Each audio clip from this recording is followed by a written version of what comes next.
So as a co-host of Podzilla, as well as an internet aficionado, that's my job description title. Yeah. Something that's come onto my radar recently is the Suitmation trials. Now, are you familiar with Marble Hornets? Yeah, well, Marble Hornets was like a fan kind of YouTube series made off the hype of the Slender Man game. Yeah, But I've heard of the Suitmation trials as well. I've seen it like floating around Reddit. Yeah, it's been the talk of the town, as you would say. Yeah. So Marble Hornets, if you're unfamiliar, it's an analog horror series on YouTube. Very, very low budget. Sort of a little mystery with almost short snippets, or like the brief essence of Slender Man, at least in the earlier videos. Man, it was all the rage when we were growing up. It was a big thing when it happened. Crazy about it. I don't know how it ended up, but the Suitmation Trials is a new series on YouTube made in the similar style, following a protagonist. We don't know his name yet. Well, I don't know his name yet. I've been watching through them. As he watches through all of the Godzilla movies in order. Really? Like we're doing. But things aren't as they seem. As he's watching through, as you know, the first Godzilla movie is Godzilla, followed by Godzilla vs. Anguirus. Godzilla raids again. Yep. That's the one, as we all know. Yeah. Weird things start happening, such as the movie pausing on frames of Godzilla, highlighting his eyes in a very creepy fashion, and Godzilla seemingly talking to him through the television he's watching on. I think I've seen a clip of this, or at least a little bit of what might be the first episode. Yeah, I think you sent me a short snippet of the first video, not knowing it was part of this. Yeah. And Godzilla looks like creepy as in those movies very already. Creepy. There are only 3 episodes at the moment. I think one might be on its way, possibly even by the time that this episode comes up. But as the story goes, weird things start happening, such as Godzilla recounting, or supposedly Godzilla, how he really relished the feeling of snapping Anguirus' neck. What? In Godzilla Raids Again. Yeah. And supposedly killing the actor in that very moment, which Toho tried to hide up. Wait, what? There's some very weird stuff that's happening. So it's almost like a Godzilla creepypasta, or someone creating this mythos of behind the scenes, what really happened, of these cursed videotapes. Talking to the protagonist, and upon repeat watchings, no messages are to be found. If that sounds at all up your alley, I'd highly recommend watching it. The Suitmation Trials on YouTube. I think more interesting stuff is to come. Okay, I'm going to need to check it out. Is this something we're going to have to cover on the podcast when it's a fully fledged Oh, we could totally do like bonus ep on the Suitmation Trials at some point? We're starting a Patreon, guys. Yeah, we'll see. Man, that's creepy though. Fingers crossed we come across some of those cursed tapes when we try and watch our movies to come. The last video was 3 weeks ago, but on the community tab, 1 day ago, an image was posted. Picture this, a white background. Okay. A grey door. Mm-hmm. Open. Knock, knock, who's there? Who is it? It's Godzilla.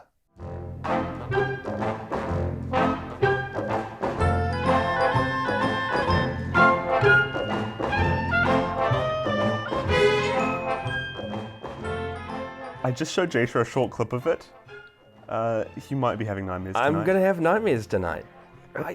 Honestly, Godzilla's suit has come a long way since those original ones, without even those Suitmation effects that they added.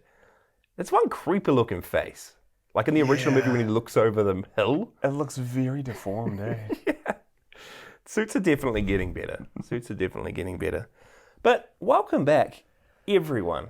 Jasha, how have you been? Godzilla. Yeah, been good. Yeah. Been good. Work's been going well, been working a lot. What else have I been doing? I've been trying to get through a whole lot of like classic movies. Yeah. So the Conan the Barbarian series starring like Arnold Schwarzenegger. Wait, does he I knew that was a series. I didn't know he he's played the original 80s Conan. So I watched those movies. There's like a spin-off, Red Sonja, and then the remake. But I've just been, I want to start this year just getting through a lot of the classics that I've missed and just like watching the whole series through. That's nice. So I've been doing a little bit of that. How about yourself? Yeah, I too have been watching through the classics, such as ratatouille. Ratatouille, yeah. Guys, YouTube search up ratatouille. Best movie you've ever seen. Oh my goodness. For all ages. Wow. Fun for the family. Yeah. What a movie. It's a movie. It's a movie. Ratatouille. Wow. You know what's weird? What's weird? The plot of Ratatouille might be easier to follow or less crazy than the plot of Frankenstein Conquers the World, which we are talking about today. Yeah. One of the wackiest plots in the world, but I kind of loved it for it. You briefly mentioned what was happening in the last episode. Yeah. To the point where I thought I was going to be prepared going into this one. That's not the case, because this just throws you around so many different countries. Yeah. So many different ideas. It's like a globe-trotting adventure that just when you think it's crazy enough, it adds another layer of crazy on top. That's right. But yeah, Frankenstein Conquers the World, 1965, Ishiro Honda once again. It was a co-production between Toho and an American company. Yeah, this isn't the first time that's happened, is it? Nah, it's happened a few places here and there, and of course we've had the Americanizations before, but this is both of them working together for one movie, not different versions, although the American version was chopped and changed just a tiny bit. And that kind of explains why it's called Frankenstein, a big Hollywood symbol at the time, versus Baragon, a Japanese kaiju. Yeah, because that's the alternate title for this, Frankenstein versus Baragon, which is interesting. But do you want to take us through some of the story? Yeah. Try to, at least. In 1945, Hitler's Nazis seized the immortal heart of the Frankenstein monster and handed it over to the Japanese, who kept it in a military hospital in Hiroshima.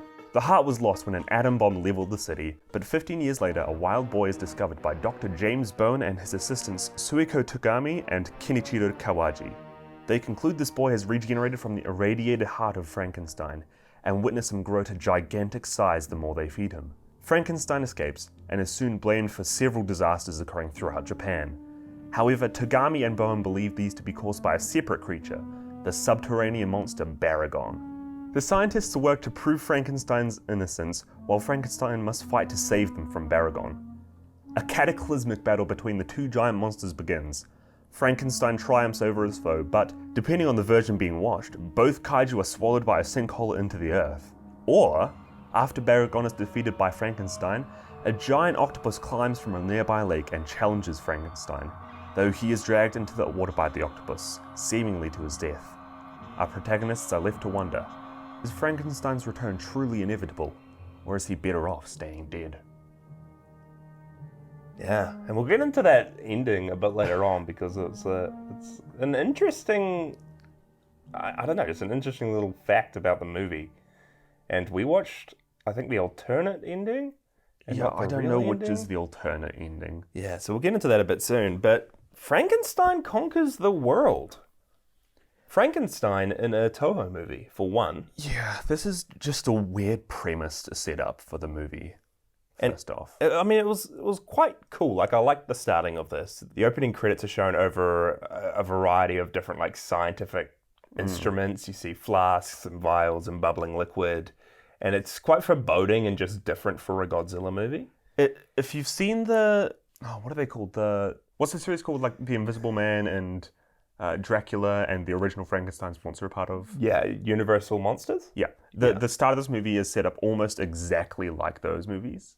Yeah, it feels like it, which is almost like a genre shift for what we've seen so far, which was pretty cool. And the whole start of this, we're introduced to this German scientist who apparently is working on Frankenstein's heart. I don't think he is Frankenstein.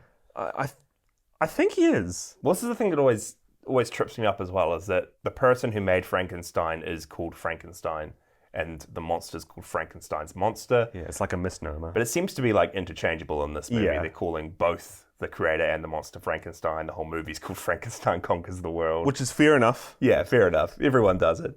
But yeah, I don't know if he was Frankenstein or if he wasn't, because he was just working on the heart. We never see the original Frankenstein. But I think it's kind of inferred that what everyone knows of like the original Frankenstein story and the original Frankenstein movie happened in this universe? Yeah, it seems like that it is canon, and they mention a few times, they refer to some sort of monster that has been comprised of various cut-up tissues of a corpse and is reanimated using electricity.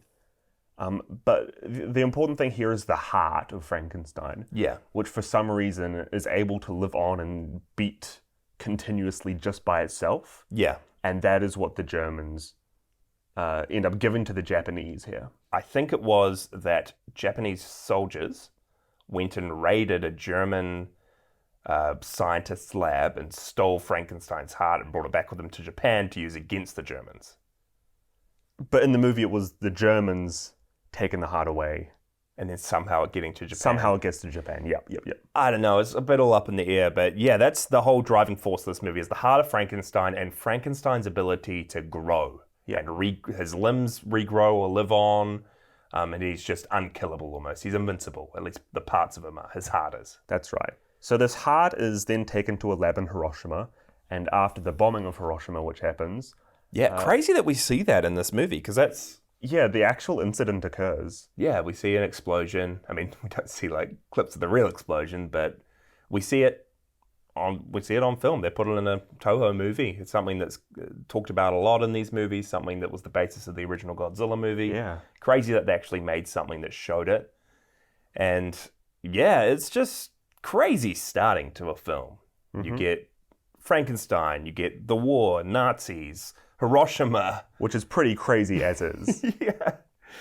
Yeah. Cut to 15 years later, we follow our protagonists here as they come across a few incidents of people seeing this boy escaping and running around the streets. They continually call him a waif. Yeah, a waif.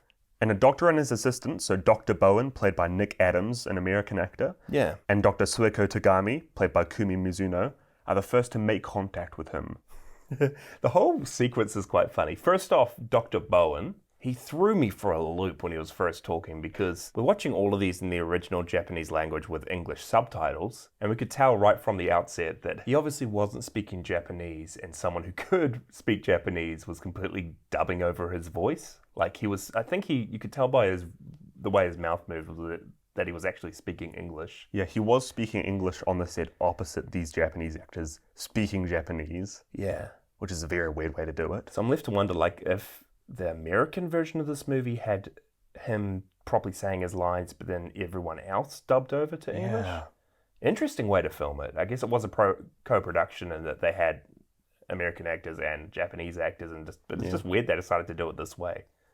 It's a way to do it. Yeah, it worked. But both of them, I think, are dating. It's not really well established. They're definitely not married. No. But you can tell there is a sort of kinship between them. Yeah, they go over to each other's houses for dinner a couple of times. Each of them have turns cooking throughout the movie. But Sueko has made dinner for Dr. Bowen this first time, and she's like, "Oh, it's just a modest meal. Please, it's just a small, modest meal." It's like a 7-course platter on the table. Like, spread out this huge meal for him. I'm like, man, what a feast. I just had spaghetti on toast for dinner. Like, what? That's a modest meal. I'd spag bowl. I want some of her modest meal.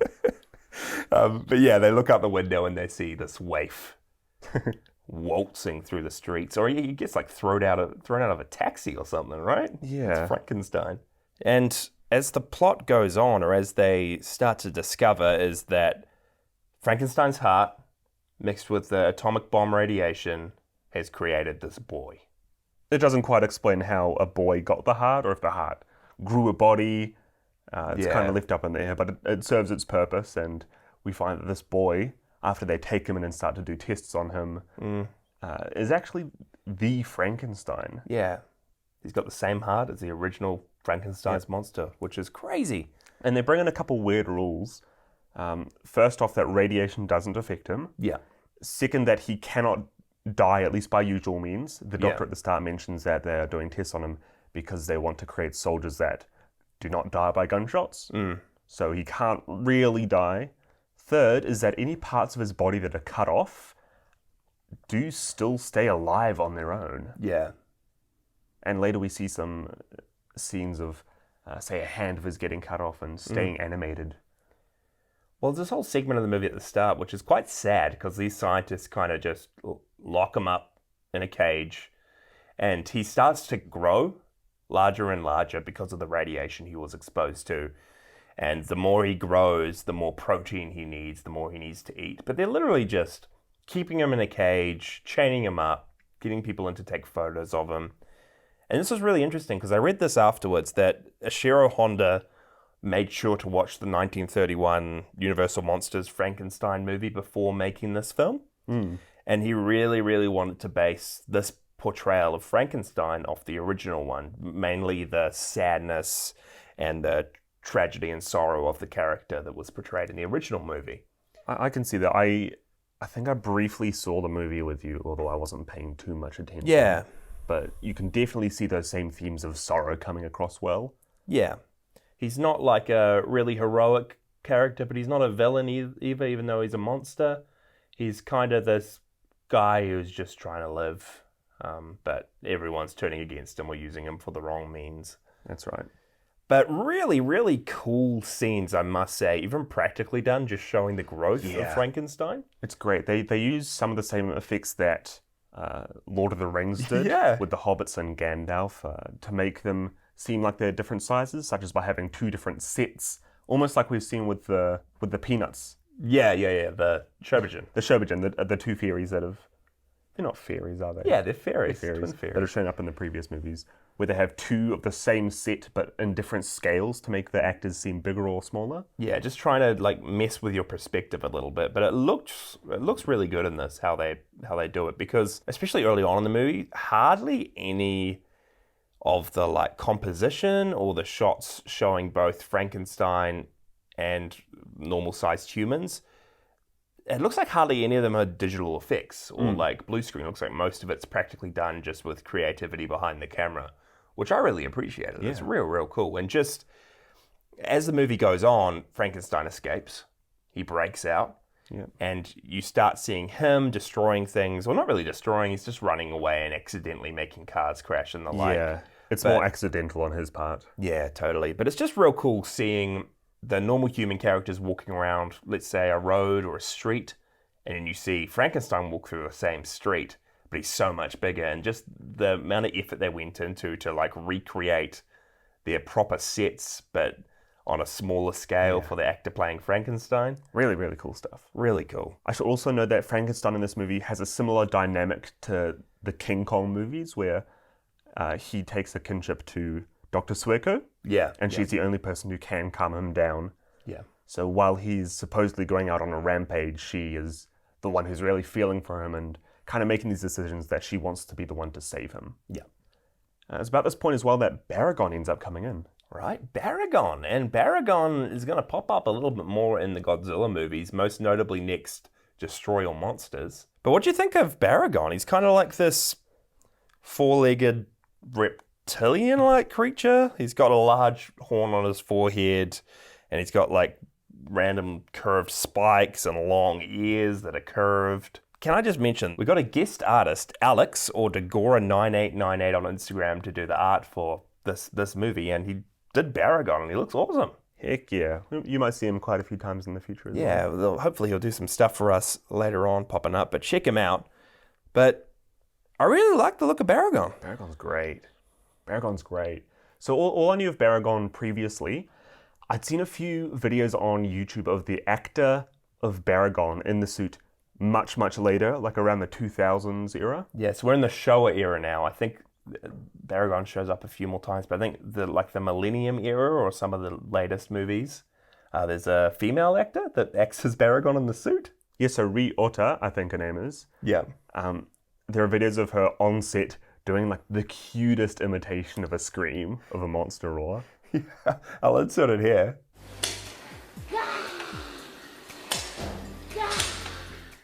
It's like my favorite thing ever. That's not how Baragon sounds in this movie. No. This is how Baragon sounds here.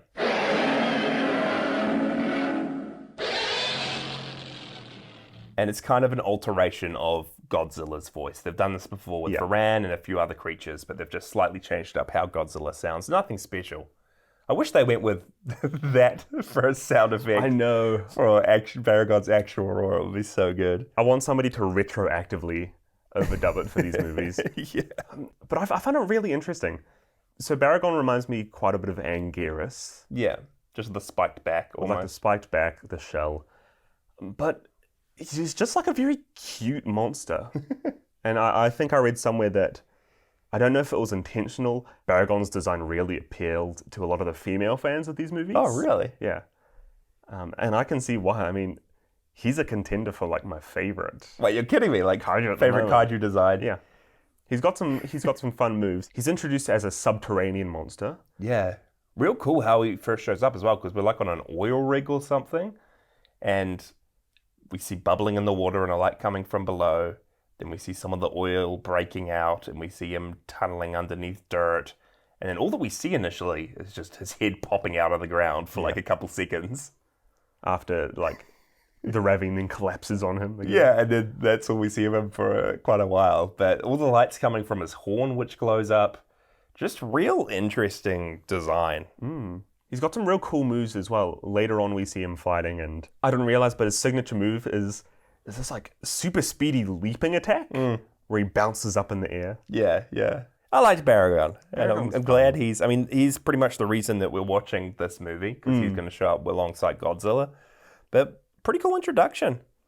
And the crux of the movie from there on out is almost Baragon wreaking havoc, eating people's livestock, destroying farmsteads, and everyone blaming it on Frankenstein, who's also on the loose. And the scientists are going around trying to find Frankenstein because they don't believe that he'll be capable of all this destruction. Yeah. And then it becomes a mystery, them uncovering the presence of this new monster and having to figure out, hey, it's not Frankenstein that's doing all these things, but they still can't convince the public that it isn't Frankenstein without concrete proof. Yeah. So they end up having to go and find Baragon. Yep. When Frankenstein appears as well, and the two hash it out. Yeah, and they have a big old fight. And that's pretty much all that happens in this movie. The big conclusion is Frankenstein and Baragon having a couple of interactions. And yeah, depending on which version you watch, something happens. So the version that we watched, that we tracked down, was in Japanese, but it actually had the ending where Frankenstein defeats Baragon, throws him into a pit. Baragon gets like sucked into the earth. And then out of nowhere, this octopus appears. Literally out of nowhere. It is not explained at all. Yeah. And it was a very, very jarring change. Yeah. Odako. Because we have seen a giant octopus before. Yeah. In Kong versus Godzilla. And that's Odako. They're named the same octopus. Who knows whether they're the same? It could be Podzilla canon that it's the same. That's right. If nobody else has said it. We're saying it now. Yeah. But this octopus just waltzes on up to Frankenstein and pulls him into a lake with him. Yeah. That's the version that we watched. And I think the normal version, the version that's most prominent when you go to watch this film, the version you've probably seen, Frankenstein just falls into the earth alongside Baragon upon defeating him. I'll definitely recommend checking out the octopus ending. If you haven't already, you can find it on YouTube. But real crazy. I didn't like the octopus ending. But then we watched the original ending afterwards, and it's almost as jarring. Yeah. Yeah, in the quote-unquote original ending, yeah, Frankenstein literally defeats Baragon, holds him up in the air, and they get sucked in. And it pretty much ends there. Yeah. I have some information about this ending, because it is real strange. The US company that was co-producing this picture really liked the way that the giant octopus in King Kong versus Godzilla looked. Yeah. And that, just a reminder, that was a real octopus. Yeah. That they had on set. They did some green blue screen effects and changed the sizing of it relative to the actors. Yep. So they're like, hey, that looks cool. Can you try do something for the end of this? We want a giant octopus. So Eiji, the special effects director, created an octopus for this, but he went practical this time. Yeah. And it looked pretty good. Still looks real good. It's fully puppeted. Yeah, I really like the way it looks. You could definitely tell it didn't have that, it didn't move normally like a normal creature would, but it looks pretty great. It's good enough.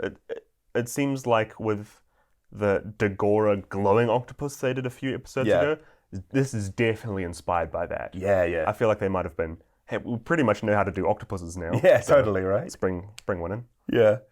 But weirdly enough, when the US company saw this footage, they didn't like it and they scrapped it and decided not to use it. So this was completely filmed, but the only version people saw at the time was when Frankenstein fell into the earth.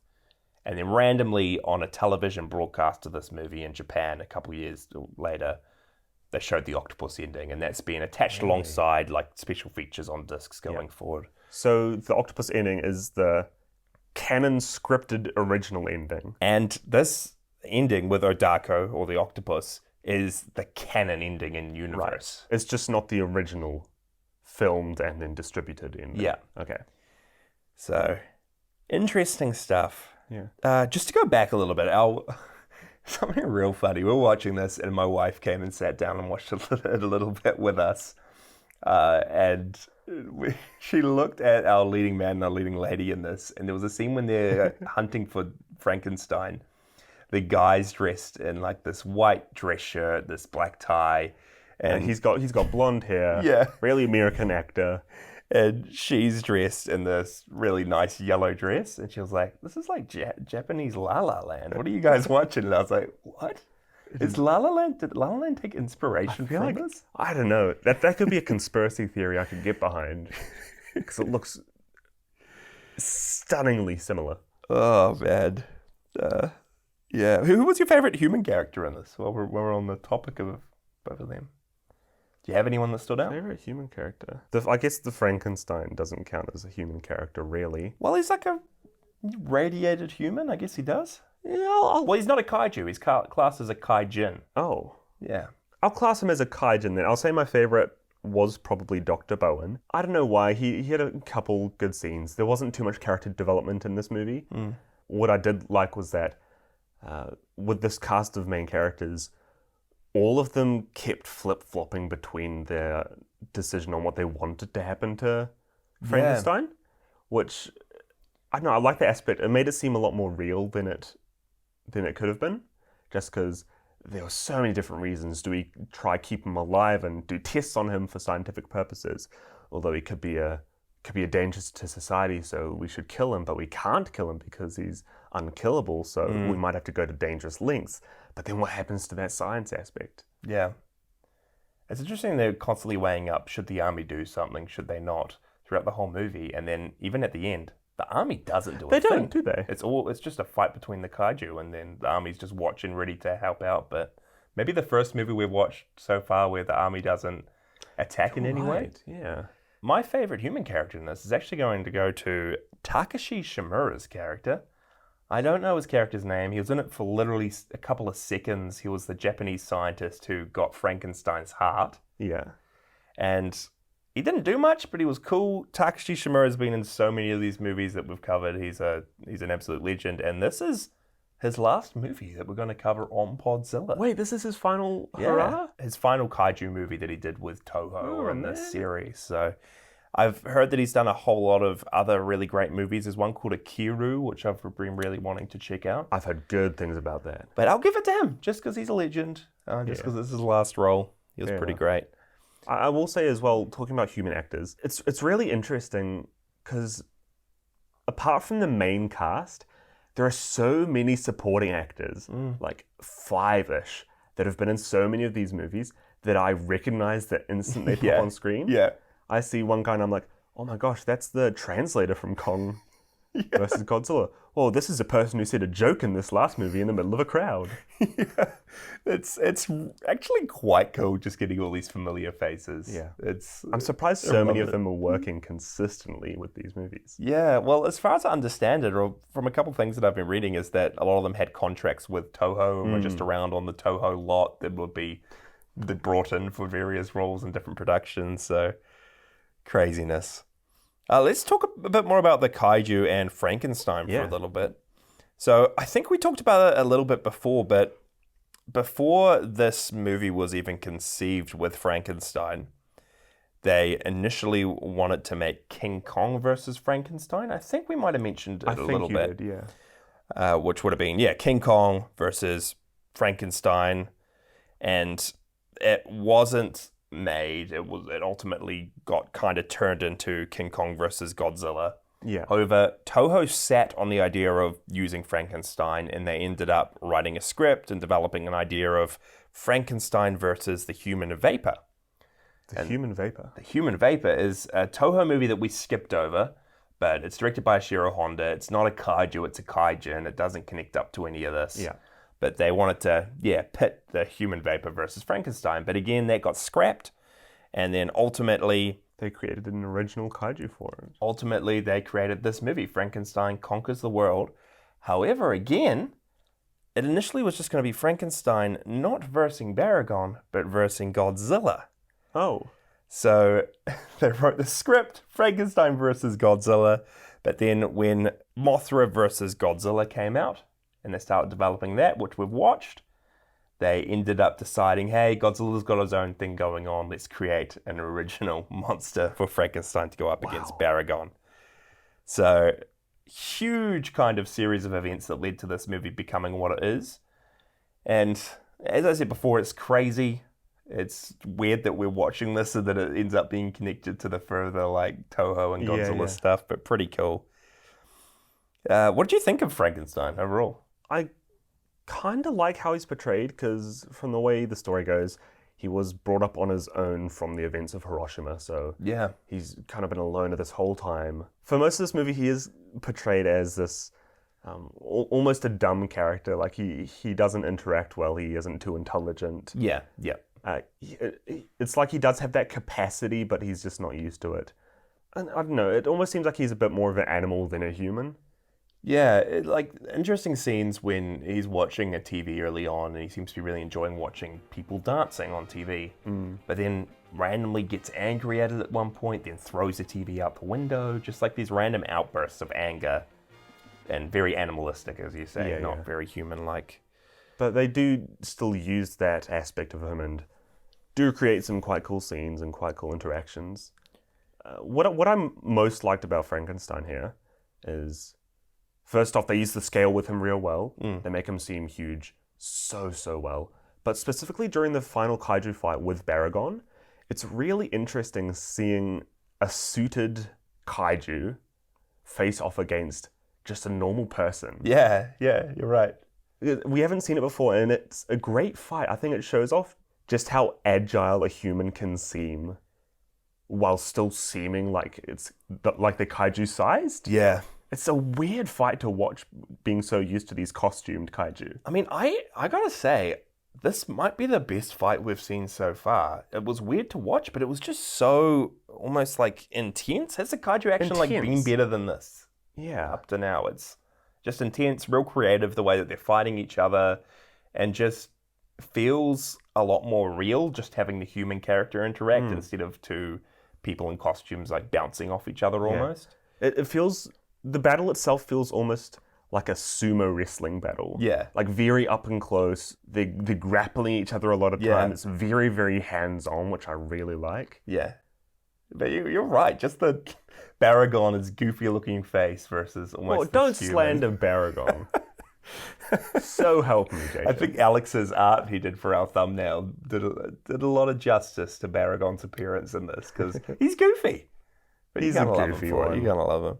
He does the classic eyes peeping to the left and the right scene in the animated eyes. Those close-ups of Baragon's face, oh my goodness. New GIFs for Discord? Very GIFable face. I will say about Frankenstein too that although he looks mostly human, he did have some changes to his face and his body. Yeah, there were definite prosthetics. Yeah, so his forehead looks elongated, his brows are kind of long and thin and over his eyes. He has a furrowed brow in this. He's got scars and like dirt and hair all over his back. Missing teeth. And interestingly enough, they didn't actually get the special effects team to work on him. They hired specific makeup artists, makeup specialists. They had a whole staff of makeup artists working on this film just for Frankenstein's appearance. Which is interesting, because that's new. They always just used to come up with their own costumes and creations with EG in the special effects department. But they did something else for this. I'm not sure that I loved the additions to his face. His forehead seems to change a bit throughout scenes, and the veins in his face seem to grow and dissipate. And he's very veiny, Yeah, it not much continuity. I'm glad that they are getting a specific makeup department for this. Yeah. Because you're right, the only humans we've seen so far are really the almost suit and tie characters. Yeah. Who don't really get tussled up too much. Yeah. Having somebody like him who you can really work on and start to bring more creativity into. Hopefully it goes somewhere in the future. Yeah, let's see what else that team can do. And Frankenstein appears again in another Toho project. I don't know if it's the same Frankenstein, because we're yet to know Frankenstein's fate from this one, but a depiction of Frankenstein shows up in a movie called The Great Yokai War Guardians. Is that related to Godzilla? Not related to Godzilla. I doubt that we'll cover it here on Podzilla, but it is related to Frankenstein? Who knows? If you want to see more of Toho's take on Frankenstein, let us know. Check out The Great Yokai War. Tell us how it is. Other than Frankenstein, we've already talked about Baragon. Baragon is introduced in this movie, and yeah, as I said, he shows up in a few more movies, some of the TV series. He's quite prominent actually in the video games and novels and comics pertaining to Godzilla, which is pretty cool that this goofy guy shows up a lot more and has become a solid kaiju in this universe. Does he become a main character kind of like Mothra and Rodan in the future? Well, I think all up he's only in 3 proper movies. I think he has some quick cameos in others, but for some reason I thought he was like a big staple going forward. Yeah, nah, he shows up. I mean, he's one of the companions to destroy all monsters, which I think is why he's so prominently known. But yeah, Baragon. Baragon in the Monsterverse, when? Yeah, we'll see. Alongside Frankenstein, Baragon, we also had Odako, the giant octopus, which we talked about. And it's not the last that we see of the giant octopus either. I think it shows up in a few more random movies coming up. I hope it just continues to be that kaiju that they keep adding in, like, oh, this is finished, but we need something more. Just chucking a giant octopus here. Yeah, some more surprise appearances from him. Yeah, that'd be great. But Mykah, hey, we've got one more kaiju in this movie. We've got the giant boar. Okay, so there's a scene where Frankenstein is trying to hunt for food. Yep. And he comes across this boar in the middle of the wilderness. And it doesn't seem giant. It seems small comparatively to scale. But I don't know if it's due to the scaling of like some of the tank miniatures that show up a little later. Yeah. And that it tries to attack. Yeah. But it does seem kind of biggish, I guess. Yeah, because from this perspective that we're shown, this boar that Frankenstein's hunting looks as big as a tank. And it's not like they didn't film a real boar. It's a like little puppet that's legs are constantly moving, even though it's standing in place. Yeah. It's on tracks. But the giant boar has been officially made a kaiju. No, it's not official. And there's a collectible figure you can get of the giant boar. Just like every single thing in any of these movies. I'm constantly amazed by how much merchandise these movies have, but I'll add giant boar to my list of Christmas presents you can get me. Give me that giant boar ornament, that'll be great. If you had to get giant boar or giant lizard? Oh, bro. Well, Skeleturtle? No, Skeleturtle's too good. Okay. Or can I choose the rocks from Dagora? You can get figures of those rocks at the end of Dagora. Oh my god. I'll get those rocks, the Dagora rocks. Toho's doing well with their marketing. Yeah, they can make figures of all of these. Before we wrap things up, I've got a few more just little bits of trivia. So, Guillermo del Toro, acclaimed film director. He's done some really great movies. Crimson Peak, which is one of my favorites. Pan's Labyrinth. Shape of Water a few years back. Yeah, he's done a lot of real cool, real out there films, but he loves Frankenstein. And he's gone on record to promote this movie and tell people to watch this movie. And he really loves Frankenstein Conquers the World, which is quite funny because we've seen this a few times, even with like Martin Scorsese and Steven Soderbergh and a lot of these directors that are still making movies and are still real popular, loving these old Toho flicks. Yeah. So it's quite cool. Speaking of puppets with the giant boar, there was another real weird scene where Baragon's eating chickens and eating farm animals. Oh, good scene. And he attacks this horse. That's right. Flopping around, and it's obviously this fake puppet of a horse. And this was Eiji Tsusiburia's idea. He wanted to make this fake horse, and he knew it looked stupid. The whole crew knew it looked stupid, but he decided to keep it in and not go with a realistic effect because he thought it was funny. Oh, love a good humorous director. Let's have this floppy old horse in the movie. Although, I mean, there aren't too many alternatives when you're having a life-size actor and having to make a realistic small horse that they can interact with. Yeah, you're right. What else could they have done? It's definitely better than like the composition and other things, blue screen that they've done in the past. There is another scene later on as well when one of the human characters falls down part of a cliff and is laying in the rocks. And Frankenstein goes down, and Frankenstein does pick up this very small human animatronic. Yeah. And for a second, I thought it was like, it looks super realistic. Yeah. For like a few seconds. He's like moving up his head and moving his arm. And then Frankenstein grabs him, and then the perspective once again goes off when he looks bigger than he should in his hand. But yeah, I do still love how they're using miniatures and animatronics, and they're getting better and better because we didn't see animatronics a lot in the past. So it's cool that they're using them a lot more. No. Technology's progressing, dude. Yeah. I got some little funny things here as well that I researched today. So this movie did especially well in Germany for some reason. Okay. And German distributors started calling most of the subsequent like Toho and Godzilla movies Frankenstein movies. Whoa. So a lot of the Godzilla movies going forward, they changed the names to Frankenstein, put Frankenstein in the title and in the credits. Well, even if Frankenstein doesn't appear as No, he's got nothing to do with it. Just because this movie, Frankenstein Conquers the World, did very well in Germany, better than the Godzilla movies. Weird. So they've just tagged it on to all the Godzilla movies, which is You don't know if they crazy. Added anything of Frankenstein into them? Nah, it was a long... Well, do they call Godzilla Frankenstein? No, they don't. And there was a theory going around for a while that they had edited these movies to make, or to call Godzilla and Anguirus and all these monsters creations of Frankenstein. Yeah. But that's not true. They literally just tagged him on because he was popular. Wacky!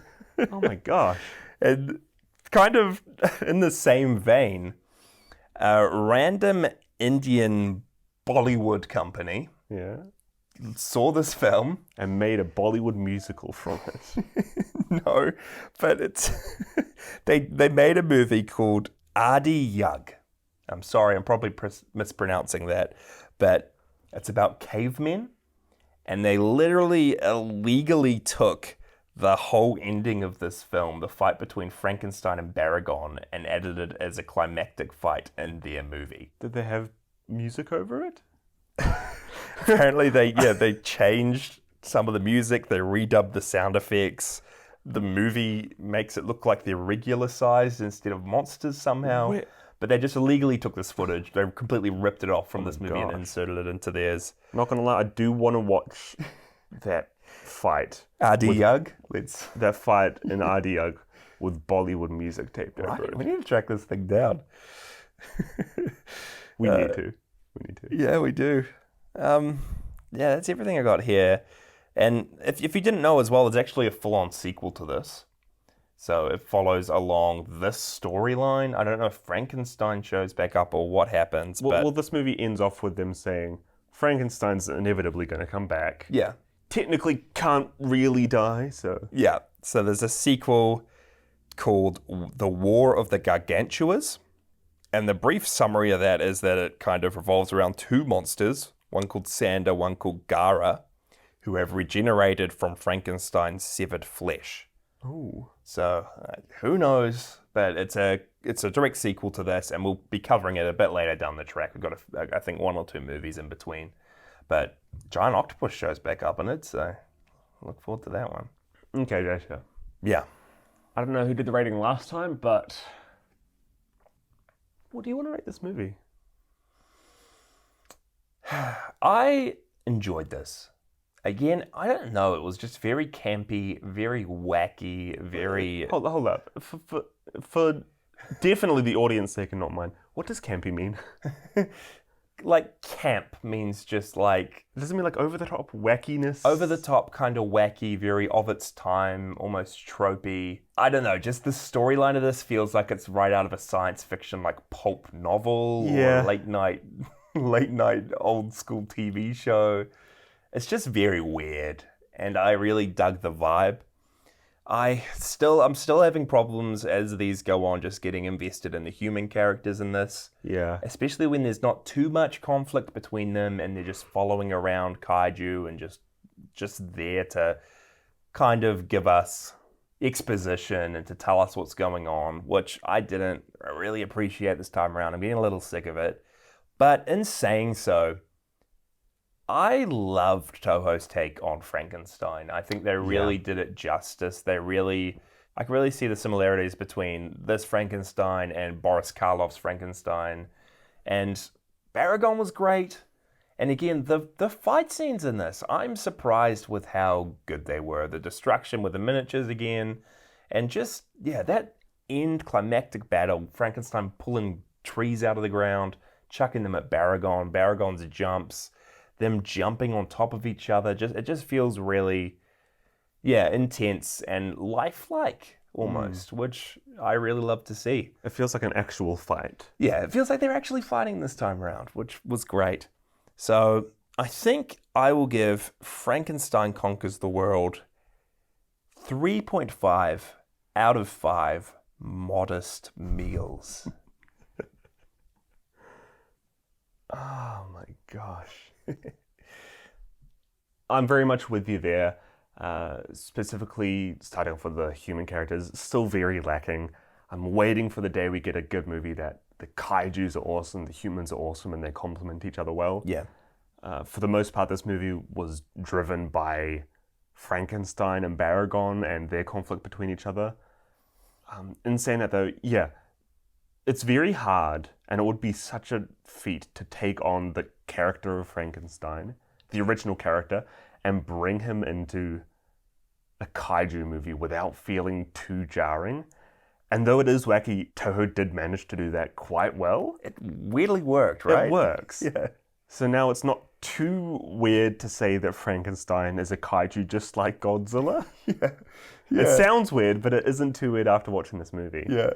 I did love the struggle around him in this movie and seeing his progression of being this quote-unquote normal human boy and turning into this monster where people aren't too sure if they should kill him or not. A great struggle. So with that, I'm going to put this one at 3 modest meals. Quite a modest rating, if I do say so myself. Quite a modest rating for Frankenstein Conquers the World. Yeah, I think that's fair. I'm very interested to see what the sequel is like.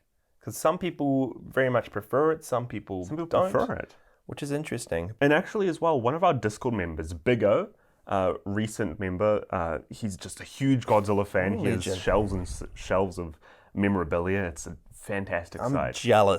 I'm jealous of you, Big O. You're a man. Yeah, he's actually seen this movie and saw it long before us and weighed in with his 2 cents on the movie. Yeah. Read that out. Yeah. So he wrote, Frankenstein Conquers the World is a surprise of a film that contends with the other great films of the Showa era. Filled with really impressive set design that is amplified with the kaiju's height being much shorter than the likes of Godzilla. Great tokusatsu acting from both Koji Furihata and Haro Nakajima that bring a ton of emotion and great fight choreography to their roles. And a great cast of characters with a really interesting plot that revolves around World War II and Japan's relations with the Nazis of the time. The movie also has the first ever performance of Nick Adams playing alongside Kumi Mizuno, who allegedly had an affair with each other and will go on to star again together in Invasion of Astro Monster. And those are our 2 protagonists there. Yeah, that's interesting as. Big O gives this 4 out of 5 of whatever the weird rating system is this episode. He says he truly enjoyed the film and has been loving the podcast. Keep it up. Oh, thanks, Big O. Man. Legend. 4 out of 5 modest meals. Pretty nice. Thanks for sending that in, Big O. Yeah, if anyone listening has any thoughts about the movies that we're covering each time we release an episode, feel free to send it through to us on socials.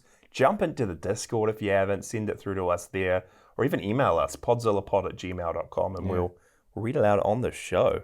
I think it's going to be interesting as we go forward with our lives in general and thinking back on some of these movies.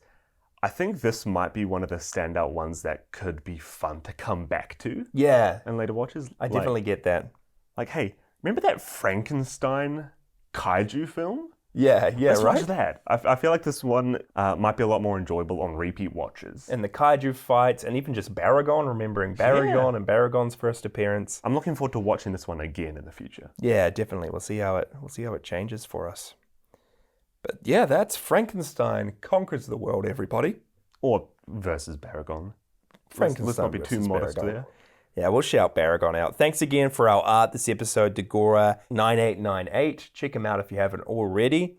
And next fortnight, next bye week, we're back with another Godzilla film, the sequel to Ghidorah, the three-headed monster, called Invasion of Astro Monster. Came out in 1965, directed by Shiro Honda. Will we see more Godzilla, Ghidorah, and Mothra, and Rodan?